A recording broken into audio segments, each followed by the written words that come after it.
Welcome to Des Moines, Iowa, where we are just a little over a month away from the first decisions that will be made in campaign 2024. We are here tonight at Railroad Bill's Dining Car. They are gracious enough to be hosting us on a chilly but not too bad Des Moines evening, so we can bring you extensive coverage of what we've been doing for the past week here in Iowa. Good evening. I'm Jim DeFede. Jim, good evening to you, and I'm Eliott Rodriguez in our studios. Jim, what a week it's been out there for you. You got the heavy coat, the gloves. You've been in the Iowa cold, but now you're inside. Looks like a terrific place. You've been covering both the Trump and DeSantis campaigns out there as they make their cases to caucus goers. Now, this is a very different process from what we experience here in our primary, right? No, 100%. This is completely different. Let me give you sort of a sense. They're anticipating that about 215,000 people will participate in the Iowa caucus. Iowa as a state is only about 3.1 million people. You know, compare that to Miami-Dade County, which is 2.8, 2.9 million, and, you know, Broward County, 1.9, almost 2 million people. So in terms of the size, you know, it's vastly different. You know, Dade County almost being the population of Iowa. But Iowa takes this responsibility very seriously. They love doing this every 4 years. It's part of that process. And one of the things that we found with voters here is that it's not a question of whether or not they've met the candidates. It's exactly how many times they've met the candidates. And that's one of the things certainly that we encountered as we've been traveling around the state. Last night we were in Coralville, Iowa for an event with former President Donald Trump, a Commit to Caucus event, where we were able to catch up with some voters. You know, and so let's go to, you know, let's first go to, I think we're going to the DeSantis voters first. Oh, yes, I apologize. Yes, go to that. Go ahead. There's a lot of people who think that Ron DeSantis doesn't really connect well with folks.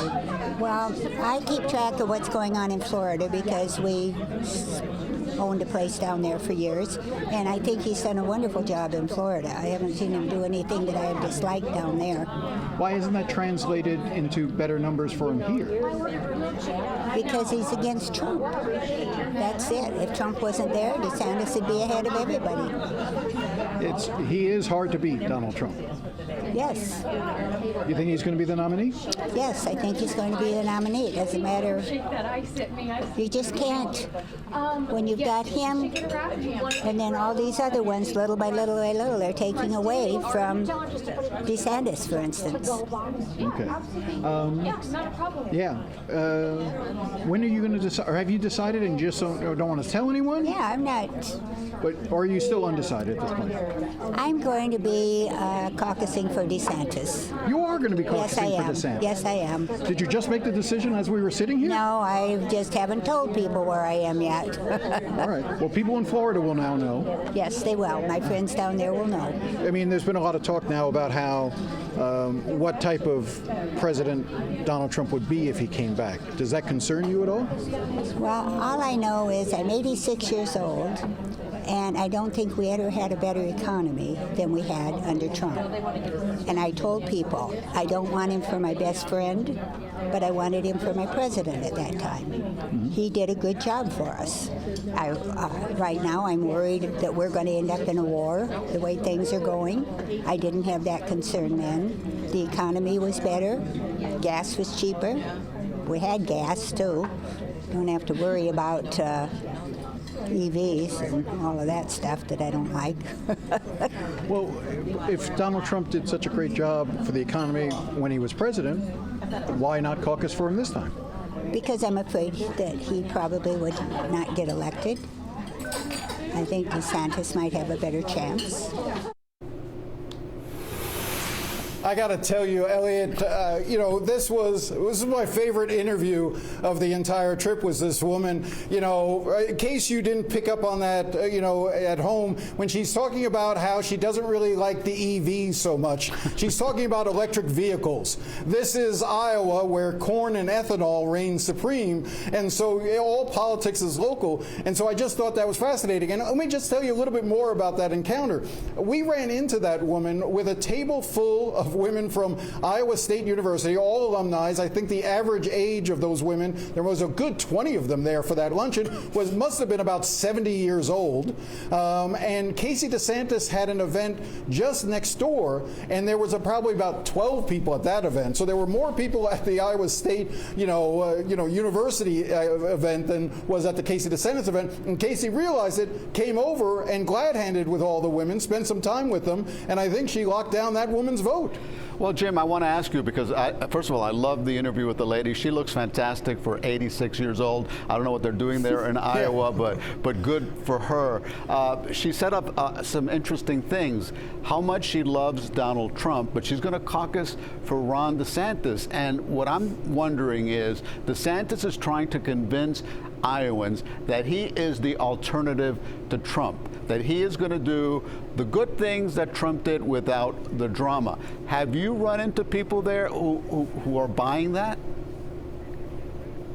You know, that's a really good point you're making, Eliott. And let me just sort of tell you, the most optimistic thing in that interview for the DeSantis folks was the idea that even though she believes that DeSantis will probably lose in Iowa and that Donald Trump will win, she's still going to caucus for him. And that's one of the interesting questions that we're going to want to see over the next few weeks, because as Donald Trump has bragged about his huge lead in Iowa, in the latest Des Moines Register poll that we're going to talk about later, up by 32 points, Donald Trump at 51% compared to Ron DeSantis at 19. There's a worry in the DeSantis camp, or actually an opportunity in the DeSantis camp, that the Trump voter may be a little lulled into insecurity and may not turn out, particularly if it's a cold night in Iowa again. So, if the DeSantis people can pull some of those folks out. But to your point, Eliott, at the outset, I think Ron DeSantis initially tried to make the case that he was the Trump alternative, coming off the big win a year ago in Florida where he won by almost 20 points, and that he would be Donald Trump without any of the drama. Well, in a lot of ways, what we were hearing is he's Donald Trump without any of the entertainment value, and that's what a lot of voters like, particularly here in Iowa. But again, Ron DeSantis is still trying to pull those people away. And I want to play for you, though, some of the sound that we've got with some of the Trump supporters and just how locked in and committed they are. Look, in a lot of ways, I'm not the first one to suggest this. In some ways, it's not even so much the reality of Donald Trump as the cult of Donald Trump. And we heard that certainly at the event in Coralville last night. So we hear some of the sound from some of those Donald Trump supporters to see how committed they are. Well, I think he always just goes by law and order. I don't think he goes outside, He doesn't try to break the law. He's always within the boundaries. And all the criminal charges and complaints against him, how do you view those? It doesn't bother me because they haven't found anything on him that they haven't charged him with any, really. I mean, I haven't seen anything, have you? Well, he is facing indictments in four different jurisdictions. He might be, but doesn't mean, I mean, you can say a lot of things, but when it comes right down to it, is it going to stick? That's the thing. Yeah. He did not lose in 2020 except for the fraudulent election in a number of states. You believe that? You believe that? Well, it isn't what I believe. Factually, that's true. There's been testimony to that effect, and there's video evidence of fraudulent ballots. Well, and not really. No, this is true. No, sir. I've seen testimony given by people who observed the fraudulent ballots. Eliott, you got to love anybody by the name of Rowdy. And I asked whether or not he actually was born by the name Rowdy, and he said it's my legal name. And I said, did you change it to Rowdy? He said, yes. I said, why? He said, because I'm rowdy. So that's Iowa voters for you. But one of the things that we encountered as well, and look again, are those folks that we found standing in line to go into that Trump event typical? I don't know if they're typical. They certainly believe in all the conspiracy theories, all of the charges that Donald Trump often makes about the lost election and about all the indictments against him and the corrupt DOJ and all of that. But one of the things that we were curious about, because again, Ron DeSantis has tried to say, and a lot of the polling would suggest that if Donald Trump were to be sort of moved aside, that Ron DeSantis is every Donald Trump voter's second choice. But again, in this hardcore environment that we were in the other day, that wasn't the case. Here's some of those same people when I bring up Ron DeSantis' name and what they had to say. What do you think of some of the other candidates who are running, like, for instance, Ron DeSantis? I just feel like when he ran for president, his political career's kind of gone downhill a little bit. I mean, he's done some great things for Florida, but should have just stayed in Florida. And your take on Ron DeSantis? I don't much care for him personally. Why is that? I think Donald Trump helped him where he got at. I think it's kind of like he's backstabbing Trump. So he doesn't have the track record like Donald Trump. He has, he just did Florida, but, I mean, I think he's done some good things, but he's nothing compared to Donald Trump. Anything that you might hear that might persuade you to vote for instance, Ron DeSantis, to switch to him? There's no way that I would vote for Ron DeSantis, and I'll tell you why, in particular with him. He got a lot of support, a tremendous amount of support from President Trump in 2018 to get him through the primary, which he would have never won the primary. And then to get him elected governor. You wouldn't even be talking about his name. You wouldn't even know his name, even from Florida, except that he became governor because of President Trump's investment with him. So as you can see, Donald Trump has often hit Ron DeSantis for the lack of loyalty. That was something that we heard. Whether or not that permeates really across Republican voters here, I didn't get that sense. We also talked to a number of Trump supporters who said they like what Ron DeSantis is doing in Florida. They follow what Ron DeSantis has been doing in Florida. They are impressed with the fact that he was endorsed by the popular governor here, Kim Reynolds. But again, it's one of those things where Donald Trump is still that overriding force here, and when he says jump, his followers often say how high. Well, Jim, those people that you spoke to me, those are the diehard MAGA supporters, and there's nothing you're going to say that's going to change their mind. But have you seen any evidence of something that I've been reading about, that there are first-time caucusers and young people who are also looking to be sympathetic to Donald Trump?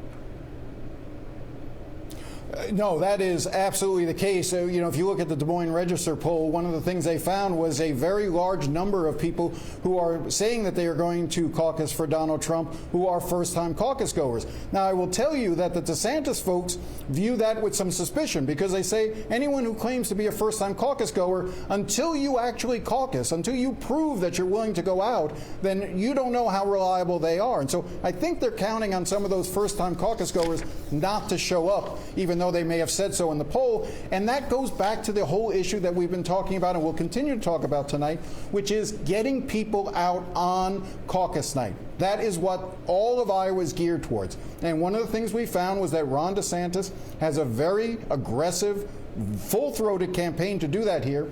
Donald Trump, a little bit of a campaign, not as much as Ron DeSantis, but certainly more than he did in 2016. But in Iowa, you never know, because the results at the end of the day can always fool you. Yeah, that caucus process is a whole different phenomenon right now. Let's take a look at this, the winners of the last 3 Iowa caucuses. None of them, including former President Donald Trump, went on to win the presidency in the year they won the Iowa caucus. How much of a warning sign is that for Donald Trump and the other candidates? Well, look, I think what the takeaway that I have with the previous caucus winners is really how a lot of them came from behind and actually did a lot better than expected. You saw that that Iowa tends to shock and surprise people. How this campaign will play out, whether or not Iowa will determine the nominee and the nominee will then become the next president, that's sort of secondary. But one of the things I wanted to do was I wanted to get a little deeper into this whole issue of what the Iowa caucus is like. And so, we have someone here with us tonight here at Railroad Bill's. I don't know if you've eaten at Railroad Bill's before. We've been having breakfast here, Leon and I, our photographer. I'm telling you, biscuits and gravy here in the cold weather, it just feels really good. State Senator Mike Bosolo, thank you very much for joining us. Hey, thanks for having me. You are, put it out front, you have not endorsed any candidate in this race. You're not for Donald Trump, for Ron DeSantis, for anyone. And you're here in part to help us, as a representative of the Iowa GOP, sort of talk about this process and what we've been seeing. First off, I just want to get your reaction. When you hear voters in Iowa, some of the small snapshot that you got, what's your impression when you hear that 86-year-old woman, Teresa Garman, talking about how she caucuses and how the process is? That's Iowa, right? You know, Iowans are engaged, and that's kind of the role we play in the process. We're a very accessible state. Part of the reason we're first in the nation is that our voters expect the contact from each of the candidates, and we're a place where that contact can happen easily, where people are going to turn out to events on a random day, you know, at a random place. Governor DeSantis last Saturday was at a VFW in Mount Pleasant, Iowa for the Army-Navy game, was serving beers to veterans at this VFW hall. Mount Pleasant, Iowa is a town of less than 10,000 people, and hundreds of folks showed out just to see him, get to know him, see what he's about. That's the Iowa voter. That's the grassroots that takes place here. One of the things that's interesting, and in part it's also, let's face it, it's when you're a former president and you fly into a state, there's such a large detail. I think he travels with a security detail of 60, 70 people. So it's not like you can be that nimble in terms of going. But one of the things I keep hearing is we have not seen, or you have not seen, Donald Trump in the state, certainly not as much as Ron DeSantis has. Does that register with people? Do you get the sense that Iowans wish they saw more of the former president to have that sort of hand-touching and those smaller events? Well, President Trump is leading, and he has been in the state more recently. Governor DeSantis has been to all 99 counties.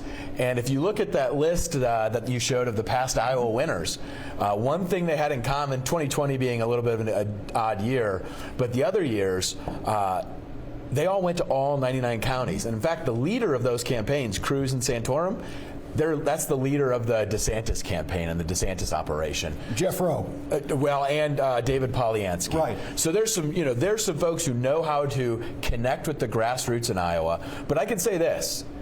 President Trump was in my hometown of Ankeny, Iowa, just a couple of weeks ago. He was out there identifying folks who were going to caucus for the first time, lead in each of those precincts, and telling people how easy and accessible it is to caucus, and turning out new caucus goers to be new voters for Donald Trump. Yeah, that's one of the, like I said, the event last night that I was at Carlville was really fascinating for me because, I was talking to some of the other reporters who have covered Donald Trump in the past, back in 2016, and they said that obviously there was no campaign in terms of the type of network that you have now that Donald Trump used in 2016, and he nearly still won the 2016 caucus.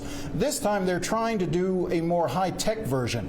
Instead of the 99 counties, my understanding from talking to their folks is they're doing more by these commit to caucus events, trying to do more with social media and electronic media, and they've got all the different technology that they're trying to use. They're trying to reinvent the system here a little bit.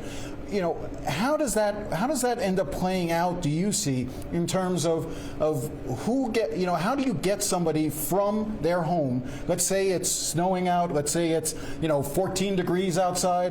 How do you get people out like that? Well, that's a normal January in Iowa. I gotta break it to you, unfortunately, for our weather men, women. But what I would tell you is it does start with that ground operation, but it really probably starts with the candidate.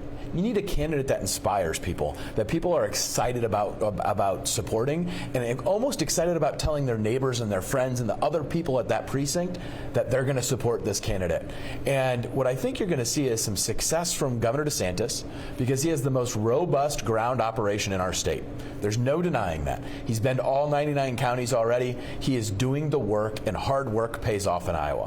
Why do you think, and again, you're not endorsing anyone, Nope. but I'm just sort of curious, when you read the Des Moines Register poll, and a little bit later we sat down with Ann Seltzer, so you can say nice things about Ann. Okay. You don't have to pollster for the Des Moines Register, but I'm just sort of curious, do you think that polling for a caucus is difficult? And when you look at something, particularly 4 or 5 weeks out, Iowans tend to break late in their decisions. So when you look at a poll like that, when you read the Des Moines Register poll, do you think to yourself, this race is over?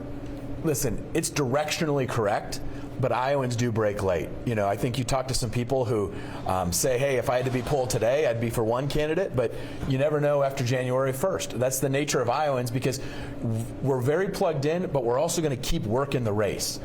President Trump, I was at the Iowa State Fair this summer, and President Trump, he got, like, he was there one day, one afternoon, and it was a mob scene. It was unbelievable. He is a star, and that star power, because of the Secret Service details, tough to bring everywhere, but it does mean he has impassioned followers. It's voters. funny. One of the things that I did pick up on, and it was humorous because this was a commit to caucus event, and so there were a lot of people with a blue sticker on their jacket that said, "I'm committed to caucus for Donald Trump." And I went up to one woman and said, "Okay, so you're going to caucus for Donald Trump?" And she said, "No, I probably won't caucus." I said, "Well, why are you wearing a sticker?" Somebody from the Trump campaign just put it on me. And that tends to happen. I don't know that that's indicative of anything.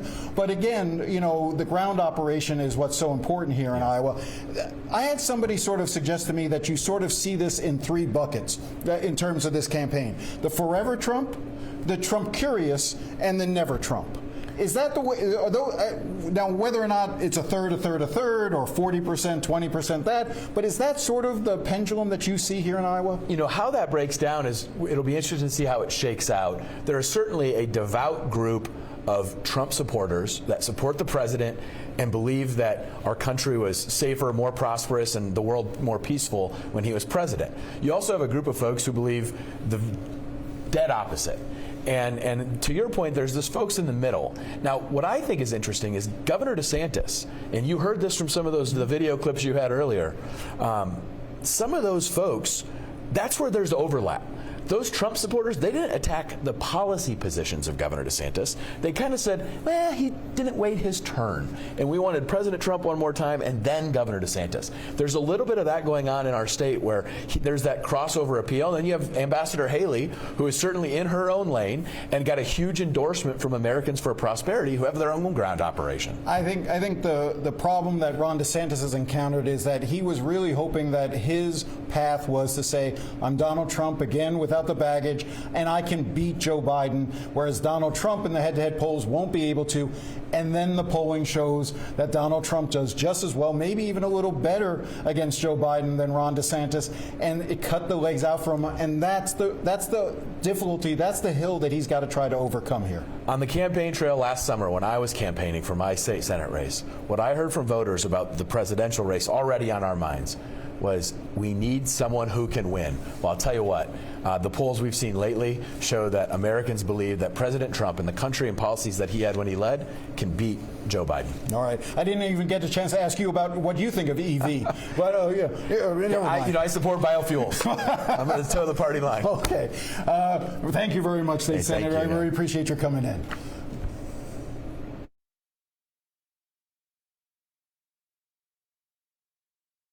I think you guys know these caucuses, they do these polls. They're never accurate with a caucus because it's all about turning out the folks, and then everyone you turn out, they bring a neighbor, they bring a family member, and then you get a great crescendo of support on caucus night. And that's what we're building for, and that's what we're going to end up doing. So you guys are going to help us really make history.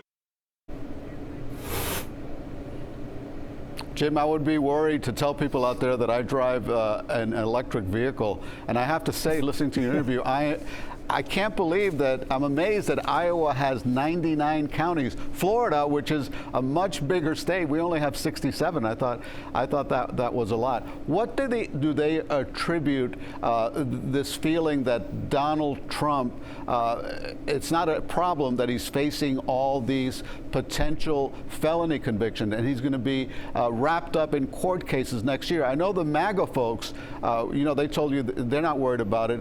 But aren't other Republicans there in Iowa worried about that? Look, I got to tell you, that's really one of the things that I think we're going to see decided in this election is whether or not that MAGA wing that you're referring to is a small part of the party or whether or not that is, in fact, the majority of the party.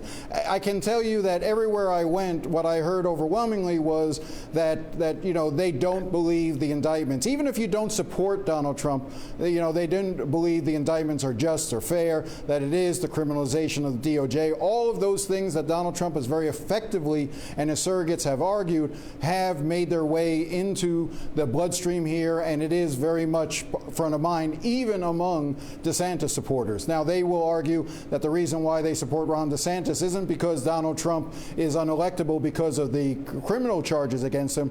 They just believe he's a better candidate, and as the state senator said before, they like the idea of someone who could serve for 8 years as opposed to Donald Trump, who could only serve 1 more term. All right, well, Jim, talk to us about those poll numbers because, you know, a lot of people say people are fooling themselves thinking that this is going to be a competitive race. And when you look at Donald Trump with 51% of the vote, you got to say, well, this is wrapped up for Donald Trump. Yeah, I would not say this is wrapped up for Donald Trump. I think that that's one of the reasons why we came out here, is to just sort of see, again, one of the points that we've tried to make out here in our reporting is that anyone who thinks they know what's going to happen on caucus night is kidding themselves. There's a lot of history in the past of people who thought they had this caucus wrapped up and it turned out not to be. Now, does that mean that Ron DeSantis will likely win? Look, I've stopped predicting elections a long time ago, but it also sort of decides what exactly we're going to have in terms of what a win would be. And one of the things I did with the Des Moines Register pollster, Ann Seltzer, was I had a chance to sit down with her and talk about exactly what her poll found and what the findings were. Let's listen to that interview with Ann Seltzer, the pollster for the Des Moines Register. There had been a lot of buildup from our previous poll that Nikki Haley appeared ready to launch, and some question of how she would fare with DeSantis and whether Trump had reached his ceiling, a word I don't like to use. But Trump came out of this poll 8 points ahead of where he had been in October, and that's a significant jump. And broke the 50% mark. So now a majority of likely Republican caucus goers in Iowa say Trump is the candidate that they prefer most.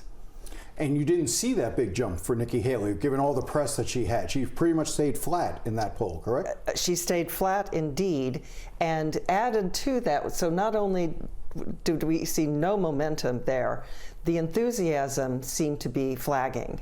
So now the plurality of people say they're just mildly enthusiastic about Nikki Haley. And that's a problem in terms of turnout. If you're not that enthusiastic about your first choice, it puts her supporters a bit at risk in terms of whether they will show up on caucus day. In talking to the DeSantis campaign, they outline their very aggressive strategy that they have at the precinct level.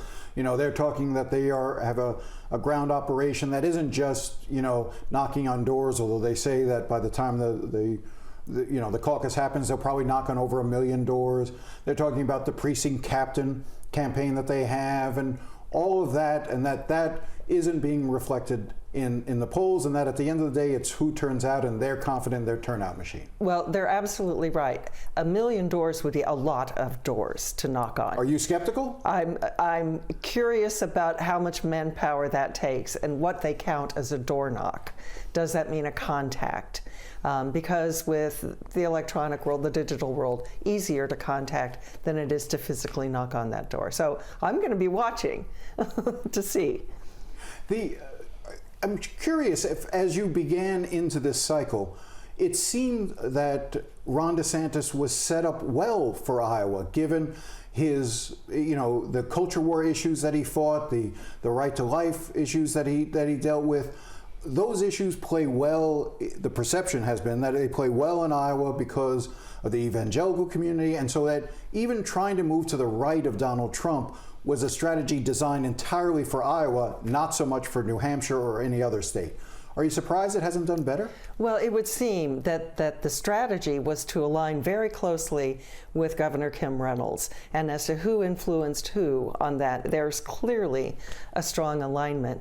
The one thing that changed is that it was easier to be pro-life before Roe v. Wade was overturned. And that has become a bit more controversial, even in Republican circles, even in evangelical circles, that the heartbeat stage, which is where both states have passed laws, it's not in force here yet. It's still in the court, but that it becomes sort of a sticking point for now that it's possible that abortion could be severely restricted from where it was. So some of those were calculated risks, and some of it is paying off, and some of it maybe not paying off as well as they thought. I think part of it too is his argument seemed to have been when he entered into this race was that, you know, I'm Donald Trump without the baggage. I'm the candidate who can give you everything Donald Trump gave you, but I can beat Joe Biden. And then all the national polling showing that Trump is ahead of Joe Biden really undercut the legs out from under Ron DeSantis, and I don't think he's had a strategy to argue his viability or his path since. The thing that wasn't in his equation was that Donald Trump is an entertainer. And so there's a part of what's going on there, and by entertainer, I mean has a charismatic appeal that he makes people laugh and he makes people feel good. And I don't think Ron DeSantis carries that off quite as well. So he can have the right policies, but this election may not be decided on policies. Did you pick up on some of that in the polling, the charisma gap, as it may be, or the awkwardness that people seem to attribute to Ron DeSantis? Does that come through, do you think? It's a little flagging. So one of the things we do is ask your first choice, your second choice, and then if a candidate is not your first or second, are you actively considering them? And we add those three numbers together. We call that your footprint. That is, what's the possible for you here in Iowa? And DeSantis was even in previous polls with Donald Trump, and maybe even surpassed by a point or two. It's now Donald Trump leading that too. So this is your total opportunity, and his number has fallen behind. All right. Obviously, last question. Obviously, one of the things that I was known for is that people tend to decide late. Iowans like to hear the candidates 3, 4 times, 5 times, 10 times before making up their final choice. So the fact that we're still a little over 4 weeks away, there's still room here. Or give me your assessment to how solid or how locked in or cemented in you think the numbers are at this point. The numbers look pretty locked in for Donald Trump. He gets a majority of people supporting him, and 70% of those say their mind is made up. And that's twice as many as Ron DeSantis' supporters say their mind is made up. And the same goes for Nikki Haley. However, I have seen a lot in my decades of polling caucuses to never say never. So we've seen candidates who were polling at the mid-single numbers suddenly on the first day of our polling in the last poll jump to double digits and keep moving day by day by day up in our poll. And this is Rick Santorum I'm talking about, and he won the Iowa caucuses, not by much, and it took a few days to sort that out. And when you've seen that, it sticks with you, and it is a reminder, never say never. Things can happen. That might have been a better name for a super PAC than Never Back Down. Never say never. Yes, never say never. That is what the DeSantis campaign is saying. And Jim, I also learned from that interview that Iowans can change their mind, and they want a candidate with charisma. How about that? Well, the word of the year, I think Merriam-Webster, isn't it Riz? So that just, yes. They want their Riz here in Iowa. All right, Jim, thank you. And coming up, we'll take a closer look at the DeSantis campaign's efforts to shock the pollsters in Iowa. That's right. They do have a game plan, and we'll find out what it is when we come back.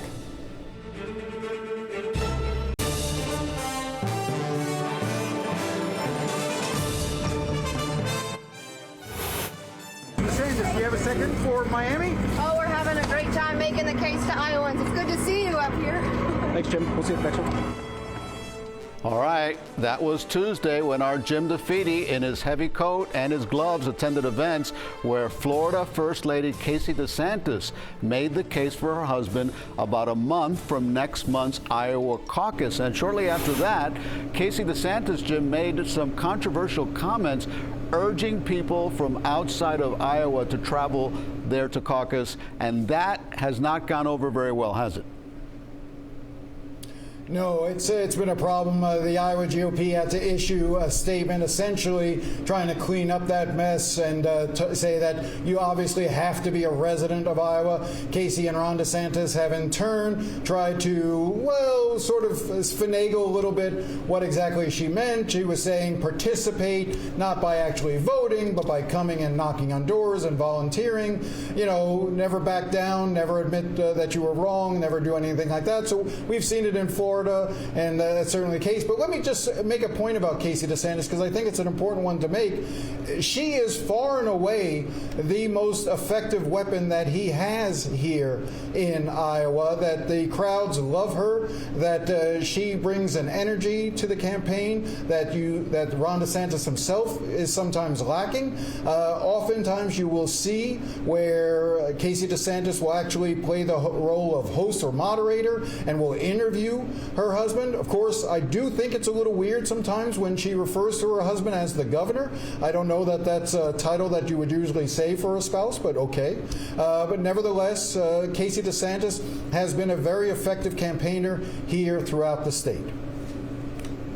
All right, so as a matter of fact, let's bring in our second guest here. We are very, very fortunate to have Amanda Rooker. She is the chief political correspondent, chief political reporter for KCCI here in Iowa. You've covered the caucuses. You are someone who's on the ground. I have newfound respect for all the reporting you have to do in Iowa. You forget how large a state it is driving around this place. And I just want to start off by thanking you for taking a minute and just give us your sense right now, as you sort of watch this campaign, anyone who thinks this race is over should probably think twice, correct? Yes and no is what I would tell you. First of all, I want to say thanks for having me. I'm always happy to chat and talk a little bit about Iowa. I think that, yes, as we've mentioned, Iowa breaks late. There's always surprises. However, we've seen the trajectory of Donald Trump's support over the last few months. He was polling at 40, then he was polling at 43, now he's polling at 51%. And this does seem to be an unprecedented race where you have a quasi-incumbent that's running in the caucuses. That's something we haven't seen in the past. But the caveat to that is, like you said, there has been surprises. There still could be, but I think we're running out of time for there to be some sort of major upset. I don't know what your impression were, but when I watched the CNN town hall the other day from Grandview University here, that CNN did, I thought in a lot of ways that was DeSantis's one of his strongest performances, better than on the debate stage in some ways. And I think a lot of people looked at that and said, why hasn't he been doing that for the last 6 months? This might have been a different race. To your point, that time is running short. Yes, it's good that he's gotten more aggressive. He has taken Donald Trump on more directly in the last few weeks. I think we're going to hear it in the final weeks of the campaign. But the question is there time? And those are some of the things that you're raising. But one of the issues I did want to discuss with you, because you raised it with me when we were in break, the endorsement issues. Because one of the things that Ron DeSantis had going for him was there were two big endorsements. There are others, but two of the biggest endorsements this year was the popular governor, Kim Reynolds, and also Bob Vander Plaats from the Family Leader, an evangelical group that has a lot of sway here. And yet we haven't seen really the numbers move as a result. What is your take right now on how the endorsement system is working here? Right. So let's start with the endorsement of Iowa Governor Kim Reynolds. I cannot overstate how historic this is. Iowa governors usually do not get involved in this. So this was somewhat shocking to Iowans to see that endorsement, although she had been campaigning with DeSantis for a while. But as you mentioned, it has not done much in his support. The latest poll showed he was up 3%, 16 before that Reynolds endorsement, 19% after that Reynolds endorsement. 54% of Iowans told the Des Moines Register, NBC News, and Mediacom that they didn't care that that Reynolds endorsement didn't make a difference. But here's what I want to say I think it may do, is it may shape the narrative that Ron DeSantis has momentum in Iowa. Kim Reynolds may not be influential in Iowans so much saying, oh, Reynolds will support me, I will then caucus for DeSantis. But she has been very, very effective in Iowa at the people that she's campaigned for getting them elected. She wanted private school scholarships passed in Iowa.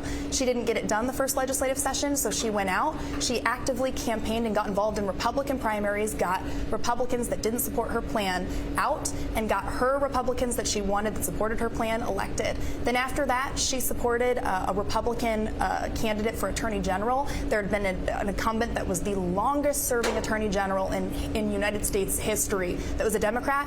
Reynolds put her full support behind Brenna Byrd and got a Republican to defeat that incumbent.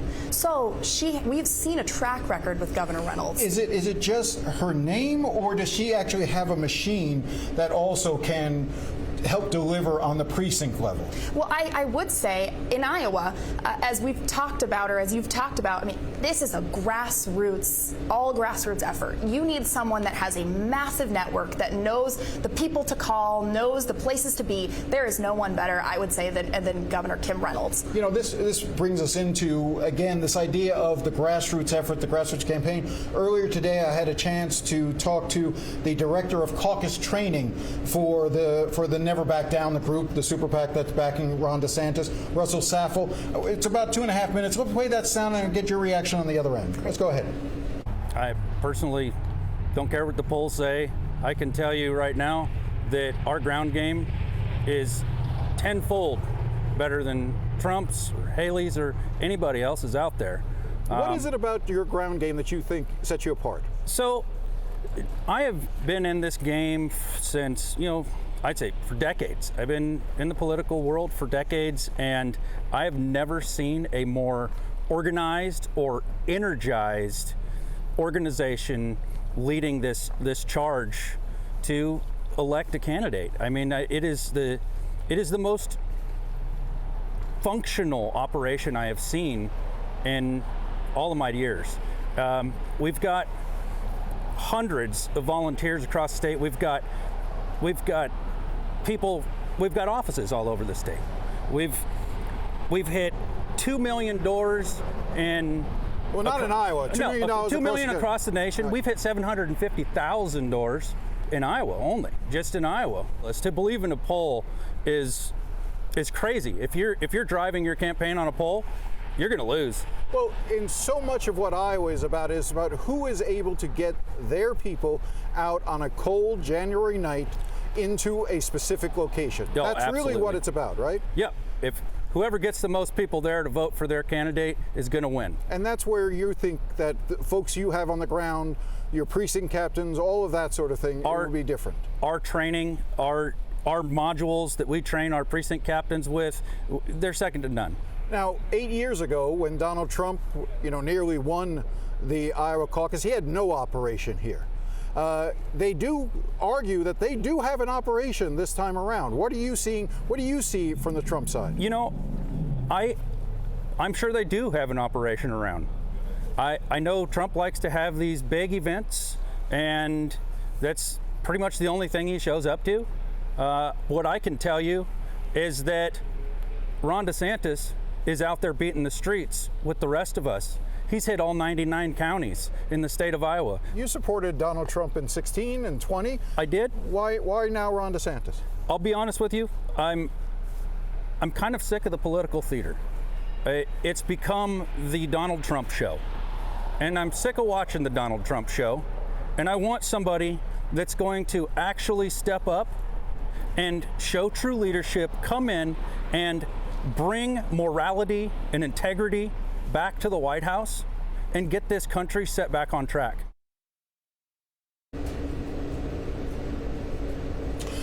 Amanda, I just want to get your reaction. As you were watching that, you said, "Oh, I've got a point I want to make." Go ahead. Well, one thing I want to explain maybe to some of your Florida viewers. Please translate Iowa for us. Well, yes. so the one very unique point and part of the caucus that's different than a primary is when you go into that room, each campaign is allowed to have someone in the room give a speech before people decide which candidate they want to support. And there, when he was talking about DeSantis's ground game, one thing that has really set DeSantis apart is he has these coalitions of people in Iowa. He has coalitions of parents, coalitions of pastors, coalitions of police officers and sheriffs. And why that specifically matters is there is over 1,600 different precinct locations that Iowans are going to gather in, basements, churches. And DeSantis will now have influential people, mothers, or the pastor that everyone knows in that community, that sheriff or police officer that will be able to make a compelling speech. And I just talked to an Iowan the other day who said a couple caucus cycles ago, he went in to the caucus having a candidate he planned to support. He listened to a compelling speech for another candidate, and he changed his mind. Amanda, I want to anchor in Miami where it's nice and warm. Eliott Rodriguez wants to ask you a question. Go ahead, Eliott. I do, Jim and Amanda, and this is from an outsider here in Florida looking at your caucus system there.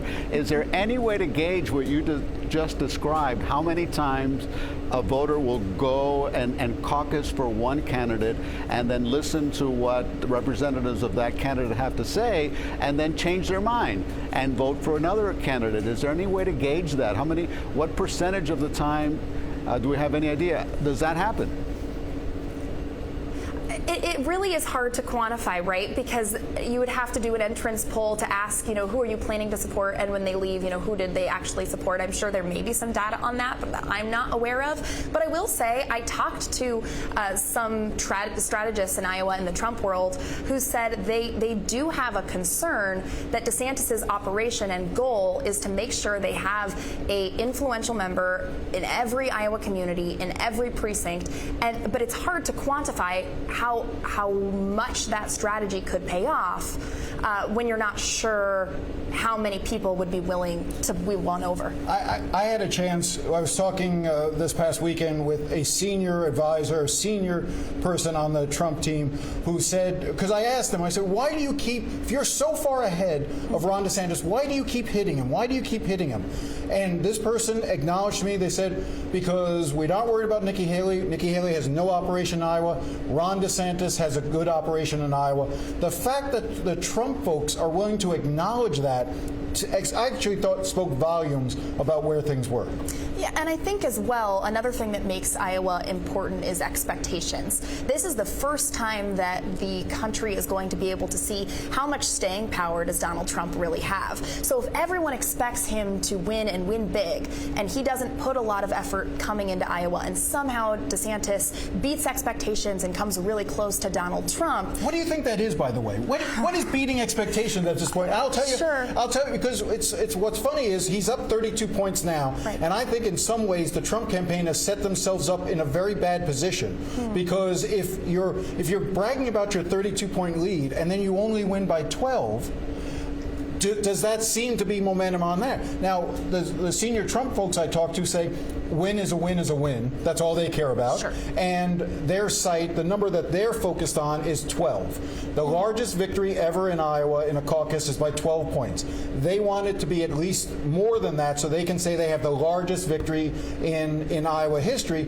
I just think that they're asking for trouble if, after being up by 32 points, if they only win by 12 or 13, it could be seen that DeSantis is on the rise still. No, I think that's a fair point, especially because since the beginning of this race, we have seen this massive gap between Trump and the JV team of all of the other candidates. At least that's how the Trump campaign would like to make it seem, right? But if they are somehow able to close this gap, it will be beating expectations. Amanda, I'm going to put you on the spot right now, and I'm going to ask you, over the next few weeks, if we need to, can we tap into you from Miami? Yeah, I'm always happy to talk about Iowa, always happy to share whatever you'd like to know. All right, excellent. I really appreciate that. Eliott, I'm going to turn it back to you. We're going to take a break, and then we're going to come back. Okay, Amanda, thank you very much for that. Very enlightening for me.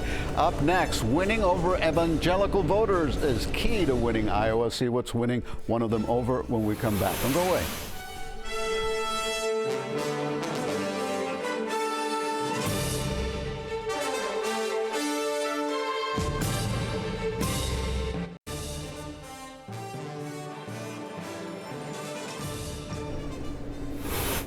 Okay, welcome back to Voters Decide. Our Jim DeFede is in Des Moines, Iowa, with some very eye-opening interviews and a look inside this caucus system. It'll be a month from now when Iowa voters go and caucus, and right now Donald Trump has that very handsome lead there in Iowa. But Jim, we need to talk about one of the most important voting blocks there in the Iowa GOP, and that is the evangelical vote. Which way are they leaning? You know, that's the real question, and that is one of the groups that Ron DeSantis has been courting assiduously.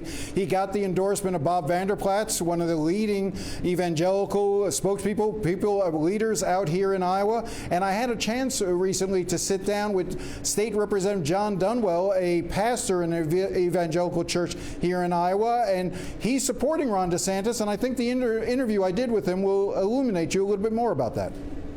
He is running against the former president of the United States. So let's just keep that in mind. There is a little difference in terms of recognition and familiarity, etc.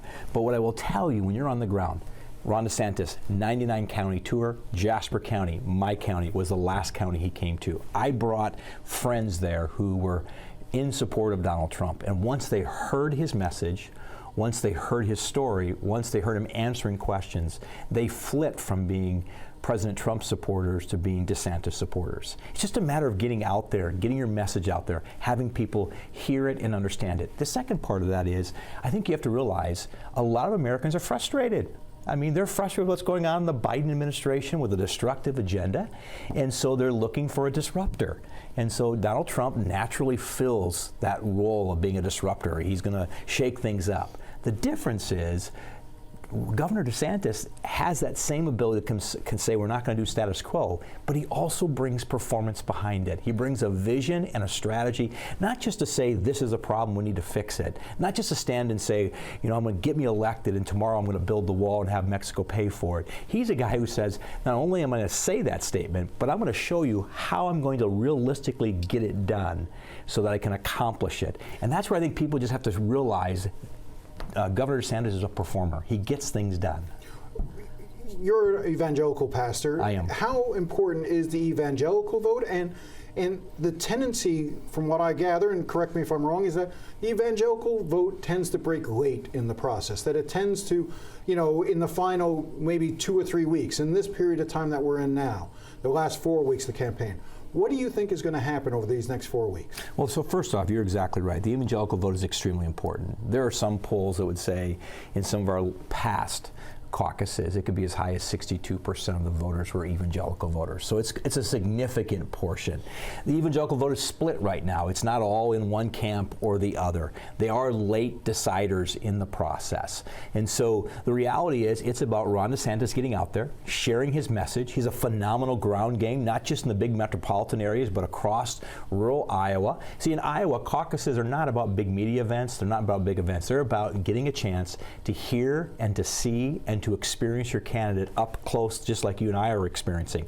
So when he gets out there and continues that process of doing that, more and more people get a chance to say, this is the kind of leader that I'm looking for. So I actually believe there'll be a lot of flipping and a lot of switching. Remember, caucuses are not primaries. It is held on January 15th in the evening. They're run by the political parties. You have to have a little bit of gumption to show up and to support your candidate. Even in the recent poll, was it 46% of those, I don't know what the number exactly is, of those who are supporting President Trump are first-time caucus goers in their mind. So we'll see if they show up. Ron DeSantis has been working out there, gathering that support, not just yesterday or last month. He's been doing it for months here in Iowa. And so he has a chance to build upon that structure, build upon what he has already laid as an established foundation as to why he should be president of the United States. You supported Marco Rubio in the caucus in 2016. You supported the re-election of the president, obviously, in 2020, President Trump. You're calling me a loser, huh? No, this time, this time you're supporting Ron DeSantis. We were talking before. I think part of it is also you believe character matters in a race like this. Is that based on what you see in Ron DeSantis' character, or what you're afraid from what Donald Trump's character says about him if he's returned to the White House? Maybe the best way to answer it is, it's what I see when I look at Ron DeSantis, I look at Vivek Ramaswamy, I look at Ambassador Haley, I look at President Trump. I have options. I don't have to say, well, President Trump will be a better choice than President Joe Biden and his destructive agenda. I have 3 other choices to look at. When I look at Governor Ron DeSantis, I see a man who's committed to his family. When I look at Governor Ron DeSantis, I don't see all of this baggage. And I'm not talking about the lawsuits that have been drummed up against the president. I'm just talking about the baggage that's created with a life that was lived a little bit differently. And so I got choices. I have choices this time. And so I can choose Ron DeSantis as being the person who has the character that I like for my kids to say that's the president of the United States. Does Donald Trump returning to the White House scare you? Does it scare me? In comparison to the other 3, yes. Scares me less than Joe Biden, but yes, I have some fears. You know, President Trump has betrayed me. I mean, here's a man who said he was about life. And he did a great job in appointing Supreme Court justices, which I'd anticipate any Republican president to do. So hats off to him that he did what we should be doing as Republicans. But when he stands before the American public and he criticizes a heartbeat bill, he's not a pro-life president. Anything else I didn't cover that you would have wanted me to cover or ask you about? No, it's just that it's still early. We have 30 days to the caucus. A lot's going to be happening. A lot's going to be changing.